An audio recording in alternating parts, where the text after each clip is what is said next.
Welcome back to Level 10 Leaders Podcast. I'm Ryan Castle. Most companies don't have a strategy problem, they have an execution problem. And most execution problems are really behavior problems. That's exactly why today's guest, Kyle Harkema, matters. Kyle is a scholar practitioner, a chief marketing and strategy officer at KMC Controls, and the author of Strategic Clarity, a brand new book built around a simple idea. If your strategy isn't changing what people do on a Monday morning, it's not a strategy, it's a slogan. In this conversation, we break down 3 ideas every leader needs. Organizations don't execute strategy, they execute behavior. Leadership's job is to create clarity, not certainty. Great companies that don't eliminate disagreement, they build a decision framework. If you've ever watched a leadership team leave an offsite aligned, energized, and ready to go, only to see everything drift back to normal 2 weeks later, this episode will hit hard. Kyle and I get into what actually drives execution, how to make strategy real inside an organization, and why clarity beats charisma every time. Let's get into it. Kyle Harkema, welcome along to the Level 10 Leaders Podcast. So excited to have you on the show today. Oh, great to be here, Ryan. Thank you so much for the invite. I'm excited for our conversation. As am I, and I think the challenge I'm going to have is I'm a fan of the work you're doing. It's so aligned to what we talk about and preach at Level 10 Leaders. I'm going to have to try and check myself and make sure I do some like devil's advocate questions on the way through. That's fine. That's fine. I love it. Alrighty, Kyle, we like to hit you with some fast fact questions, have our audience get to know a little bit about the person that's sitting in the hot seat. Let's dive in. So, are you a breakfast or dinner person? Breakfast. Okay. Yeah. Are you also an early riser? Is that the routine? I'm actually a night owl. I'm Oh, more of a interesting. night owl. Yeah. My work keeps me structured, right? But when I'm on vacation, I tend to stay up too late. Okay. Okay. And what was on the breakfast menu this morning? On the breakfast menu this morning was some French toast. Oh, exotic. Yeah. I like it. Yeah. Okay. You obviously got some good structure in your morning that you've got time to indulge in French toast For sure. before you hit the workday. I'm Yeah, envious. absolutely. Okay. On holiday, would we find you doing something adventurous like bungee jumping, or are you more likely to be quietly resting on a pool lounger? Yeah, I think on holiday I'm gonna be at the pool. I'm gonna be lounging at the pool. Love that. And have you got a summer holiday planned, or have you had one recently? Had one recently, just up in Michigan, enjoying lake life. Love that. I'm very fortunate. Some friends of ours have invited us to their Michigan Lake House in a few weeks' time. So pretty excited to get on the lake and do some water sports. Should be fun. Absolutely. I love it. Okay, learning wise, I mean, you're someone that's written their own book. We're going to talk about that in the show. When you're doing your own kind of learning, do you like reading physical books? Do you like Kindle? Are you podcasts, YouTube? Yeah, What's your vibe? for me, I guess I'm old school. I like a real physical book in my hand. I like to underline, I like to highlight, I like to make notes. So that's how I like to engage with material. Nice. I find it now a bit of a challenge when I'm like on holiday and I'm on the pool lounger and I'm trying to read a book. And the physical one, I'm like, well, this is hard work. I've got to hold the pages open. I know, right? We get a little spoiled in our digital age. We do, we do. And are you cats or dogs? Both. Both. I Oh, have I have okay, cat I have 2 cats and a dog, so I love them okay. all. You've got the bases covered. Love it. Yes. And Kyle, if you were taking a bit of time out, watching some entertainment, getting a movie in, what would it be? Would it be thriller, comedy, drama, rom-com? What's your vibe? I think I would be a thriller. I would be a thriller type. Yep. Okay. Any recent watches that would come as recommendations? The it's kind of a thriller slash horror. I just watched the movie Obsession, which is making waves in the headlines, and it lives up to the hype. Okay. I haven't seen that one, so thanks for the tip. I'll put it on the list. Yeah. Alrighty, maybe before we dive into your kind of top 3 insights, which is the structure we love for the show, give us a bit of background. You've had a extensive business career. You've also worked in academia. You're an author. You've got a whole lot going on. Can you give us maybe a bit of a highlights reel of how Kyle got to this point? Yeah, I mean, highlight reel. I refer to myself kind of in a scholar practitioner lane. So I professionally, I'm a chief marketing and chief strategy officer. I also have the academic chops. I have an earned doctorate. And yeah, for me, I like to sit in the middle and bridge the gap between all of the knowledge that is advanced out of academia and figure out how to translate it into practice. Because from my perspective, there's a little bit of a gap there that not enough people are standing in the gap to make all of the knowledge that's being generated in academia practical for business executives. Yeah. I feel like there's even some alignment around a core theme that you have about how we go from strategy to execution. And I think it's somewhat similar, right? We can have a huge amount of theoretical work. Yes, it may be based in research and have some good data behind it, but it's still not quite real world. So I totally appreciate that. And I recall in my own university journey, the professor that stands out most for me in my memory is the one that was doing exactly what you do, bridging actual, yeah, I shouldn't Yeah. say actual work, bridging a commercial role and an academic role. And I just Yes. felt in his lectures, everything was so much more relevant because he was really talking about everything that happened actually Yeah. being done. I agree 100%. And, I had similar experiences across my academic learning journey. And there's just so impactful when you have a professor and he or she can say, here's the theory that we're talking about today, and here's how I experienced it in this position at this company. And that is just extremely powerful and really helps the learning come to life, in my opinion. Okay. And Kyle, your book, Strategic Clarity, Yeah. how long ago did you release that? That released just over a month ago, so it is Wow. it is hot off the press. It's Yes. fresh. Okay, love that.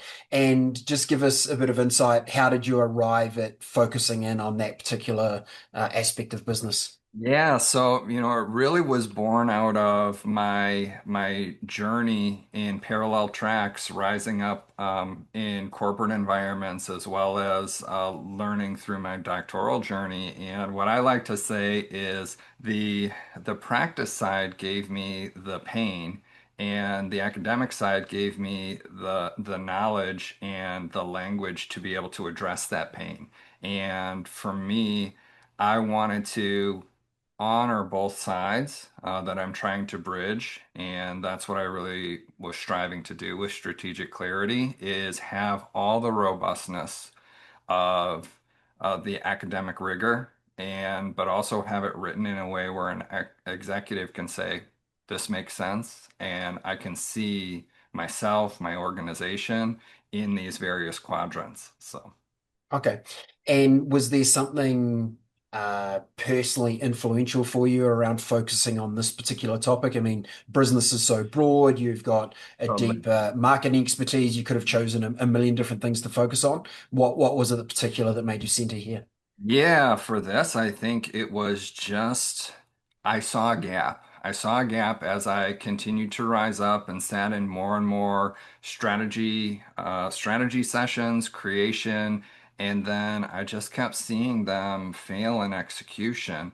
And we'll talk about this a little bit more in depth, but it just made me start to wonder what's happening beneath the hood, so to speak. The typical answers that I heard didn't seem to answer it enough for me, so I wanted to do some research into it. Love that. Feels like again we're super aligned because the same thing we were observing so many organizations that had these fantastic strategy plans. They'd done the big offsite. Everyone from the leadership team was nodding and high-fiving, going, "We've absolutely crushed the strategy." And Yep. then 6 months later, you're like, "Oh, how's it going getting that delivered?" And a little, yeah, maybe not quite same level of enthusiasm. Yeah, maybe Um, some crickets yeah, potentially. I Yeah, think so. Okay. Kyle, let's dig into your top three. Give us a summary and then we'll dive into them in a bit more detail. sounds great. So the first that I'd say is organizations don't execute strategy, they execute behavior. And what I mean by that is a strategy only succeeds when it changes the everyday decisions and actions of the people throughout the organization. The second one is leadership's job is to create clarity, not certainty. So leaders, we're sitting in the leadership chair, we can't predict the future. But what we can do is provide a clear direction and decision framework that helps our people navigate uncertainty together. And then the third is great companies don't eliminate disagreement. They create a common decision framework. So high performing organizations, in my experience, they encourage healthy debate and while also ensuring that decisions are made using the shared strategic principles rather than competing agendas from different functional silos. I'm excited to unpack these in some more detail. Let's go deeper on the execute strategy, the execute Sure. behavior. I Mhm. really and maybe if you can share some examples of what you've seen, For both good sure. and bad, in the zone. Starting off, this is probably the biggest lesson so far that I've learned in my career and ultimately became the foundation of strategic clarity. So early in my career, I thought execution was a lot about accountability. If projects weren't getting done, I assumed people weren't aligned, maybe weren't disciplined enough, or simply not executing. Then I started sitting in the executive meetings and the strategic planning sessions. And to your point, Ryan, I'd watch really smart leadership teams spend days or maybe even a week building really thoughtful strategies. They leave the room, and to your point, everybody's high-fiving. We're agreed, we're on the same page. And then 6 to 9 months later, the organization's still struggling.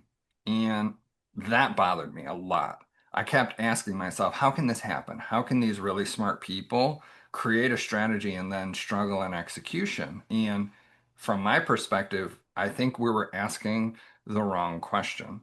A lot of leaders ask whether people understand the strategy. And sure, that's important. They need to understand conceptually. But what they weren't asking is if they understood how their behavior should change because of said strategy.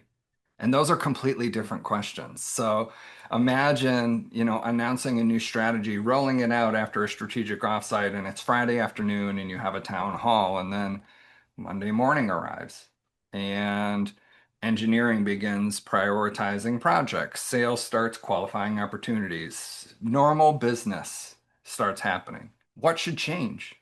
If nothing changes, the strategy never became operational. And that's why I say that organizations don't execute strategy, they execute behavior. So I think that the strategy only becomes real when it starts affecting the hundreds or thousands, depending on the scale of your organization, of everyday decisions throughout the company. And for me, once I started viewing organizations through that lens, almost every execution problem looked very different. So instead of maybe saying, how do we communicate better? I started asking, what behaviors are we actually reinforcing every day? And to me, that changed everything.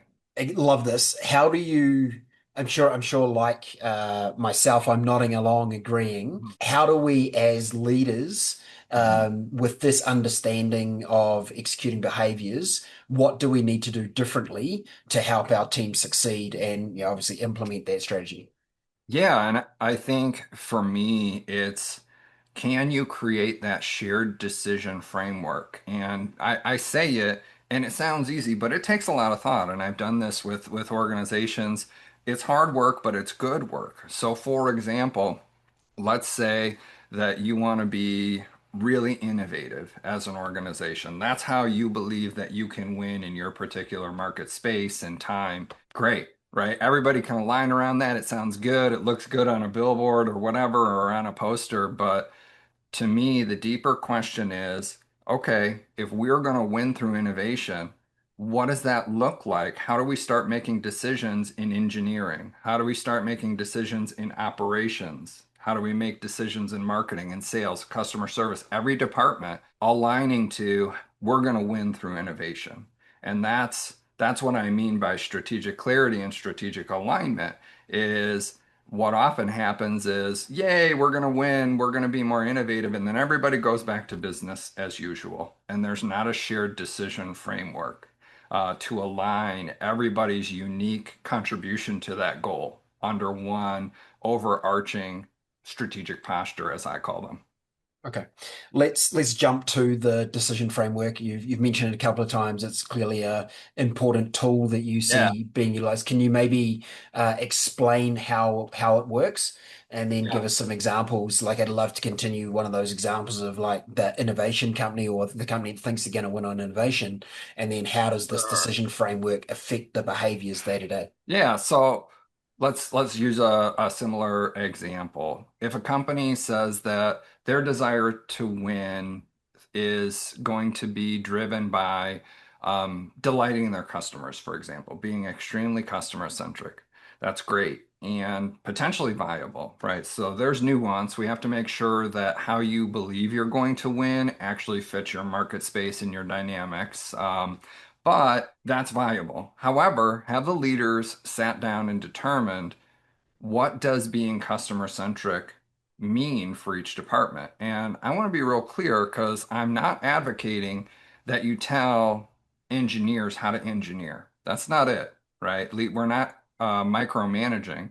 However, asking the question to the engineering or the product department, those internal or operations, for example, those departments that are not inherently customer facing, how can you take what we know about the customer and how does that change what products you're engineering, what the product roadmap looks like, how you're value engineering the products that you're making. There's a variety of different things, but we're thinking about it from the lens of how it benefits the customer and how we know our customer uses our product, as opposed to we're going to build it because we can, or because we believe it's cool, or because we think that it's going to fit a need in the market, but there's no external customer validation. Okay. So let me run with this example and kind of That's give a couple of excellent. scenarios. So often what I see in organizations when they talk about delighting the customer,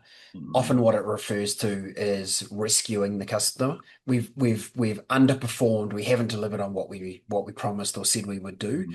and now we need everyone in the organization running around doing heroics to try and get that customer back on board. Clearly, a very poor approach to building profitable, repeatable customers. Very hard to Yeah. scale.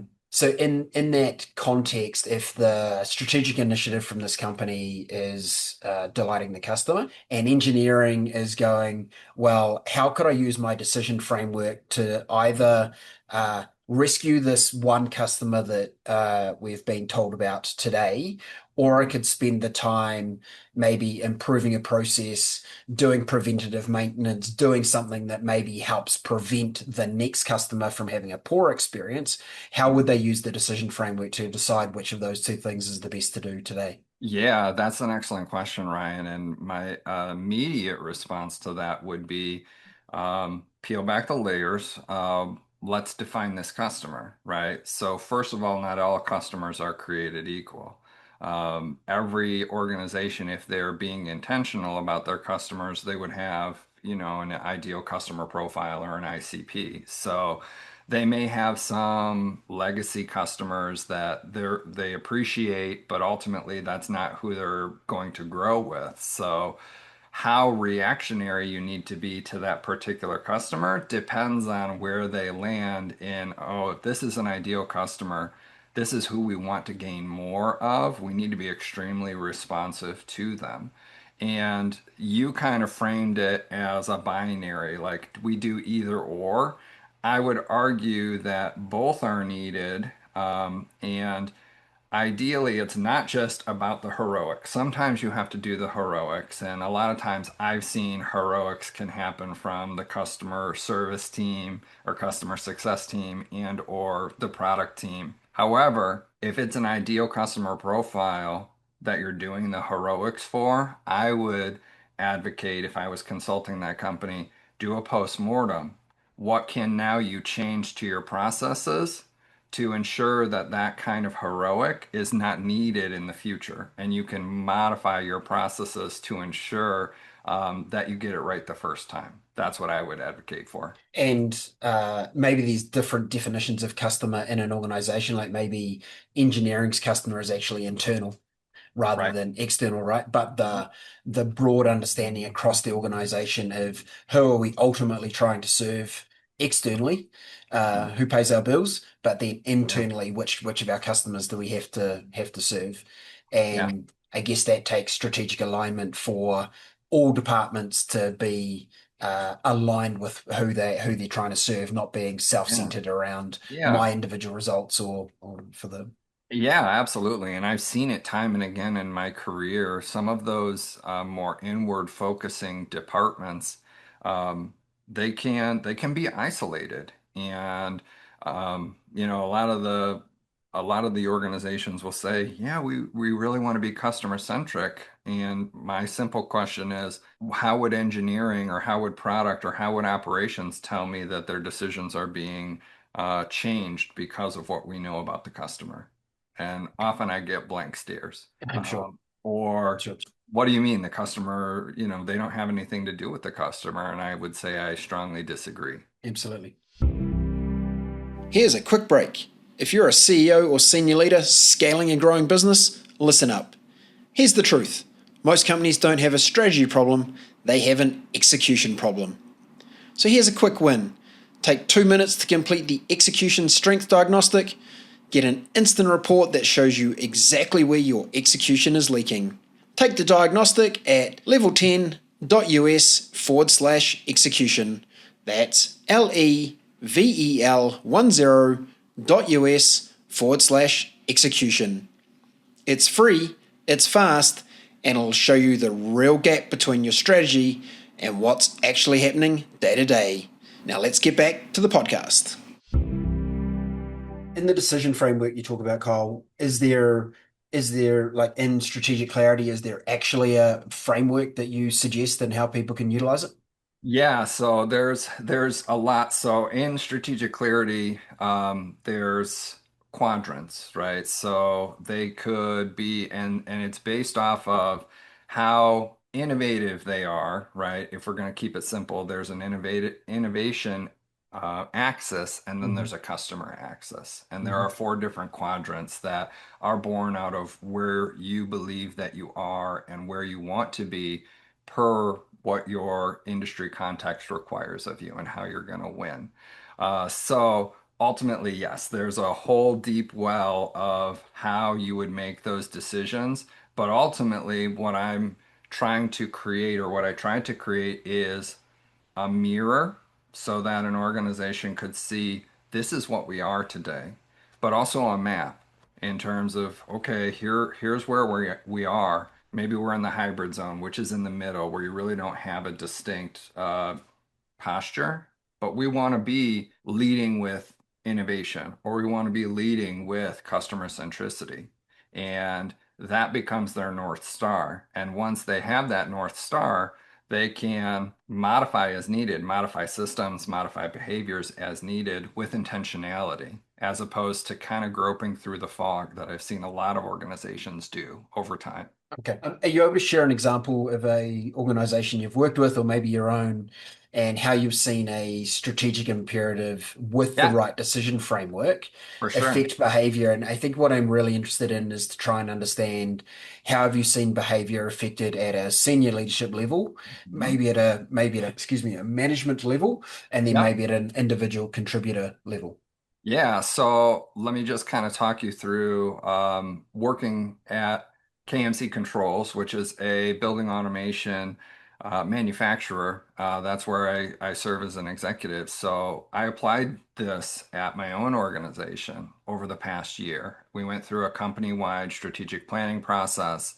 Then we established our goals, translated those into departmental goals, and ultimately into individual goals. And what I found fascinating is that how the conversations changed. So instead of departments optimizing for their own priorities, leaders began asking, how does this contribute to our larger strategy? Meaning, how does this drive us toward being more customer centric? That is where KMC decided that it could win, is strong customer centricity. And that may sound simple, but it's really a significant shift. And how that operationalizes is when we set departmental goals, now all of the departments need to think about here's what it looks like to become what I call an insightful optimizer in the book, which is very high in market orientation, knowing your customer, knowing your competitor, and having really good interfunctional coordination. Now, all of our departmental goals and our corporate goals need to align under that's the direction that we're going as a company. So then it becomes a lot easier once you know that North Star to then take it down to the individual contributor level. So, for example, I'll give you the marketing example. We'll do a voice of customer visit, and how we operationalize that is we take the key insights from every voice of customer session that we do, and it's baked into the organizational process that every departmental lead talks about what we learned at that session and then asks the department, now that we heard from this voice of customer and it's an ideal customer, what do we need to be doing differently in our departmental daily activities because of what we heard? So it becomes much more of a virtuous cycle, a good feedback loop. And then the last piece is acting. It can't just be head knowledge, right? So now those insights need to birth actual initiatives or projects or changes to the product or to the processes.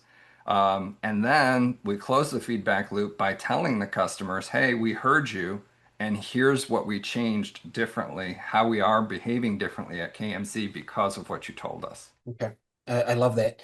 And how does KMC maintain visibility of what's Mhm. being committed to? So totally understand that flow. You've had voice of customer, department head has gone, I need to change A, B, and C. I'm going to go away and do that. How do you maintain that rhythm and the word behavior, the Yeah. behavior of execution around ideas that are being generated? Yeah, so part of that is what I would encourage anybody who's listening, if they have a project management system, whatever tool they use. So for us, that becomes we have a strategic planning board, and then those initiatives get logged, and we see, okay, when's our due date? When are we hoping to accomplish it by? Have we told the customer that we're working on this? And then each department, depending on who needs to contribute, then knows, okay, we need to bring our individual contributors together to accomplish this particular project. Yeah, let me give you a real life example. Sure. That is, we heard in the building automation space,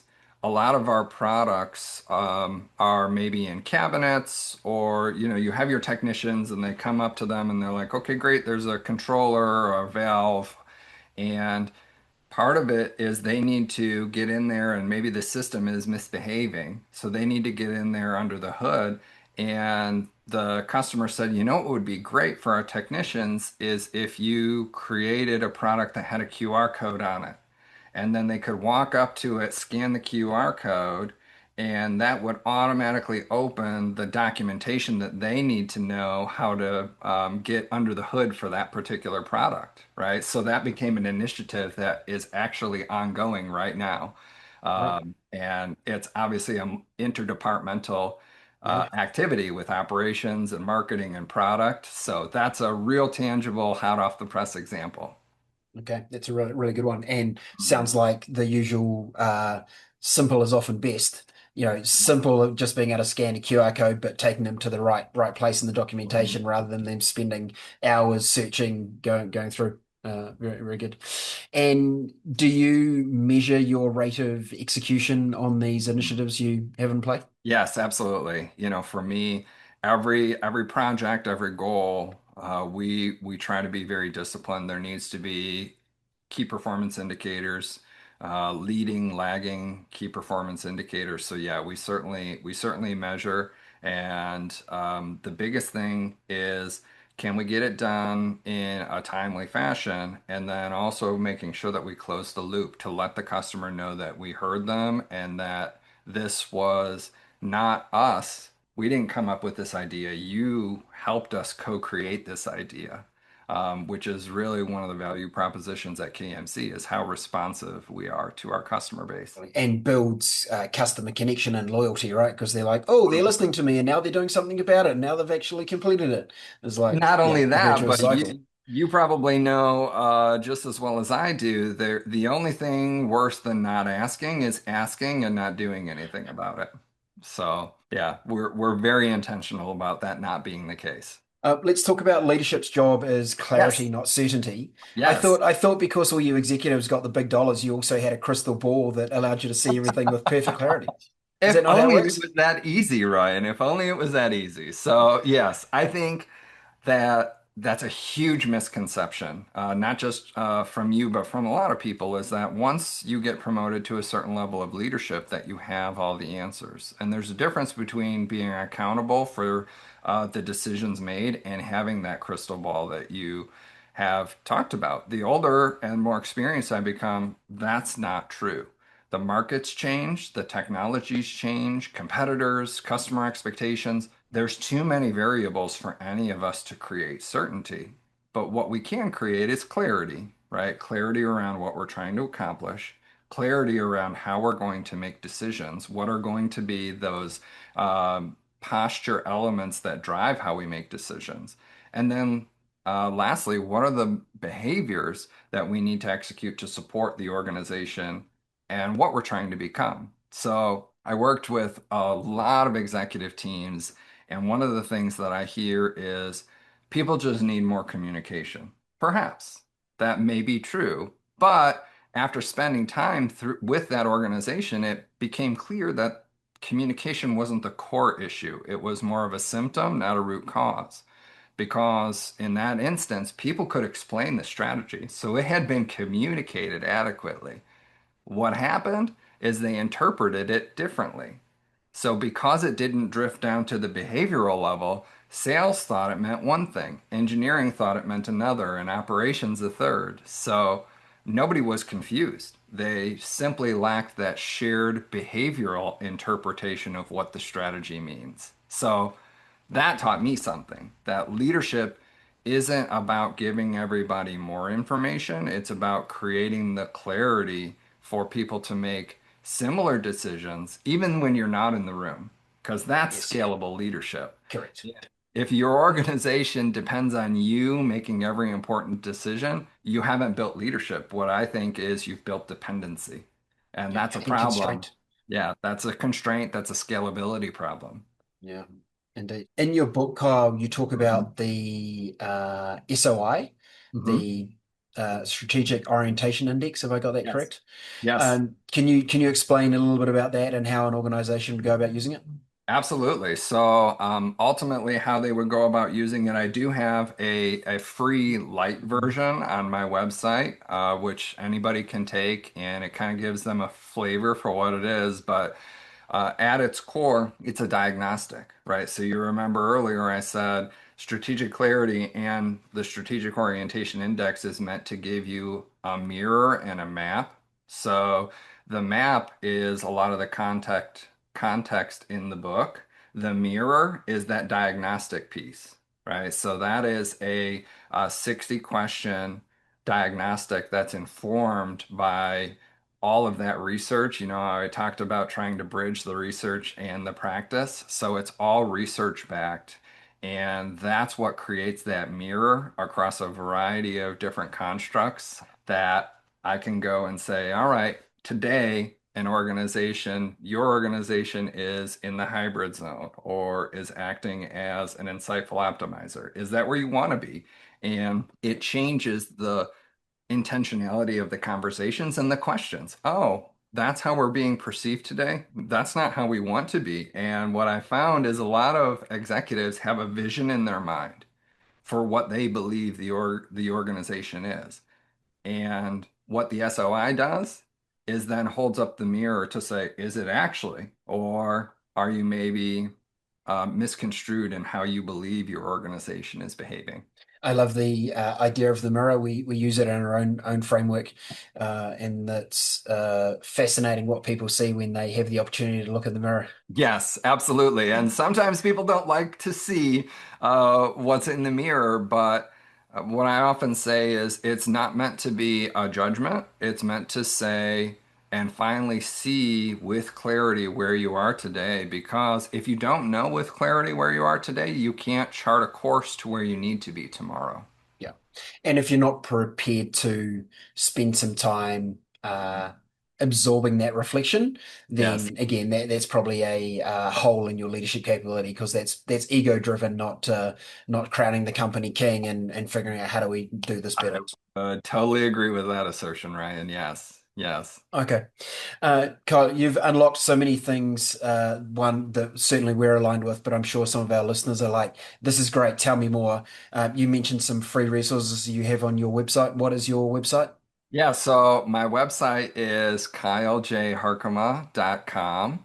And what I would encourage for any listeners that are interested in their nodding their heads and saying yes, I'm also active on LinkedIn. I regularly share research, practical insights around strategy execution and organizational leadership. I publish a weekly newsletter. And if you're interested in going deeper, my book, obviously, as you mentioned, is Strategic Clarity, and it explores why a lot of organizations struggle to execute strategy. And of course, introduces that strategic orientation index. You'll learn a lot more about those undergirding academic constructs that have been proven over 4 decades worth of research to drive meaningful growth, profitability, and innovation. So, and it's really trying to understand how an organization thinks, listens, and acts. That's the mnemonic for strategic clarity. I like that. Thinks, listens, and acts. And Mhm. I also liked one of the key statements, which is strategy isn't what gets written down, it's what gets repeated. Yes, 100%. And I Yep. think that dials into the daily behavior piece, right? So Yes. yeah, Yes. it's a nice way to succinctly capture the a big part of our conversation. Yeah. Great, Kyle. Any closing words? Anything else you'd like to share with our audience Yeah, before we? I honestly, Ryan, it's been great. The time has flown by, and what I would leave with listeners is great organizations aren't built because we as leaders have all the answers. They're built because we create enough clarity and good decisions happen with us not in the room. And that's ultimately what an excellent strategy should do is it should change behavior because we don't execute strategy, organizations execute behavior.